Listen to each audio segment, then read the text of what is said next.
Hi friends, welcome to Salem Padma's kitchen. இன்றைக்கி நம்ம என்ன பார்க்க போகிறோம்னா குயிக்காக ஒரு வெஜிடபிள் பிரியாணி. வாங்க போய் பார்க்கலாம். இப்போ பாருங்கள், இந்த பிரியாணி செய்கிறதுக்கு ஃபஸ்ட்டு ஒரு மசாலா ரெடி பண்ணிக்கணும். இதுக்கு என்னென்னா ஒரு 10 கிராம் அளவுக்கு பட்டை, அதே அளவுக்கு வந்து லவங்கம், அதை விட கொஞ்சம் ஜாஸ்தியாக ஒரு 15 கிராமுக்கு வந்து ஏலக்காய். இந்த மூணையும் வந்து ட்ரை ரோஸ்ட் பண்ணிவிட்டு இந்த மாதிரி வந்து பவுடர் பண்ணிக்கணும். இப்போ பாருங்கள், இந்த பிரியாணி செய்கிறதுக்கு தேவையான பொருள் 300 கிராம் அளவுக்கு அரிசி ஊற வச்சு வச்சுருக்கேன். தக்காளி ஒரு 4 தக்காளி,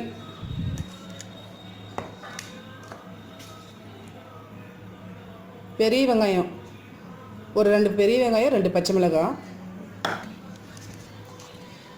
அரை கப்பு பீன்ஸு, கேரட் 1 கப்பு, பட்டாணி ஒரு அரை கப்பு, இது மீல் மேக்கரு நல்லா சுடுதண்ணில் போட்டு எடுத்து வச்சுருக்கேன், இது ஒரு கப்பு, உருளைக்கிழங்கு ஒரு அரை கப்பு, இஞ்சி பூண்டு பேஸ்ட்டு ஒரு 1.5 ஸ்பூனு, தயிர் 1 ஸ்பூனு, இந்த பிரிஞ்சி இலை, பட்டை, லவங்கம், சோம்பு இதெல்லாம் கொஞ்சம் எடுத்து வச்சுக்கணும். இது மல்லித்தூள் வந்து ஒரு 1/4 ஸ்பூனு, மஞ்சத்தூள் வந்து 1/4 ஸ்பூனு கொஞ்சம் கம்மியாக, ஒரு அரை ஸ்பூன் அளவுக்கு மிளகாத்தூள். இப்போ பாருங்கள், ஒரு குக்கர் அடுப்பில் வச்சுருக்கேன். 1 ஸ்பூன் நெய், 2 ஸ்பூன் எண்ணெய், இது ஃபஸ்ட்டு ஊற்றிக்கணும்.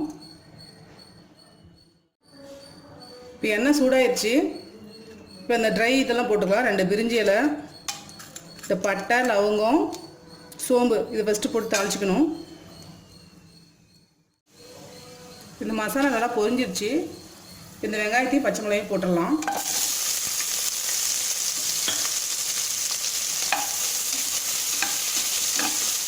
போட்டு நல்லா வதக்கிக்கணும். இப்போ வெங்காயம் ஓரளவுக்கு வதங்கிடுச்சு. இந்த இஞ்சி பூண்டு பேஸ்ட் போட்டுக்கலாம். இது பச்சை வாசனை போகிற அளவுக்கு வதக்கிக்கணும். இப்போ பாருங்கள், இஞ்சி பூண்டு வதங்கிடுச்சு. இப்போ வந்து கொஞ்சம் புதினா போட்டுக்கலாம், கொத்தமல்லி தழை கொஞ்சம் போட்டுக்கலாம். இப்போ தக்காளியும் போட்டுட்டு நல்லா வதக்கிக்கணும்.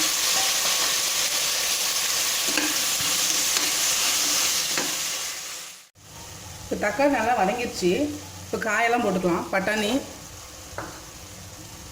உருளைக்கிழங்கு, பீன்ஸு, கேரட்டு இதெல்லாம் போட்டு நல்லா வதக்கணும். இது காயெல்லாம் போட்டதுக்கப்புறம் இந்த மீல் மேக்கர் போட்டுக்கலாம். தயிர் 1 ஸ்பூன் ஊற்றிக்கலாம். இந்த மசாலா தூள் போட்டுக்கலாம். மிளகாத்தூள், மல்லித்தூள், மஞ்சள் பொடி. இந்த பிரியாணி மசாலா சொன்னோம் இல்லைங்களா, அது ஒரு அரை ஸ்பூன் அளவுக்கு. இதெல்லாம் போட்டு நல்லா வதக்கிக்கணும்.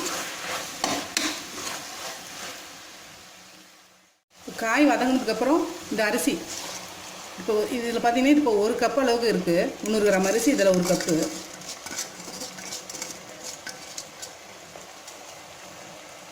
இதை போட்டு ஒரு மிக்ஸ் பண்ணிக்கணும்.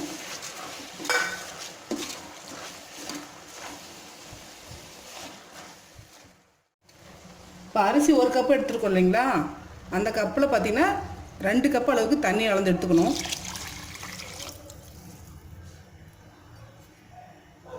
உப்பு 1 ஸ்பூன் அளவுக்கு போட்டுக்கணும். உங்களுக்கு எவ்வளோ தேவையோ அவ்வளோ போட்டுக்கோங்க, உங்கள் டேஸ்ட்டுக்கு தகுந்த மாதிரி. இப்போ போட்டு எல்லாம் மிக்ஸ் பண்ணிவிட்டு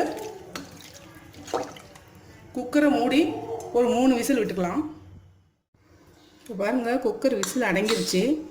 ஓப்பன் பண்ணி பார்க்கலாம்.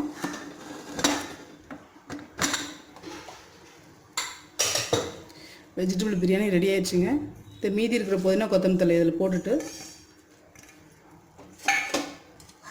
மிக்ஸ் பண்ணிக்கலாம்.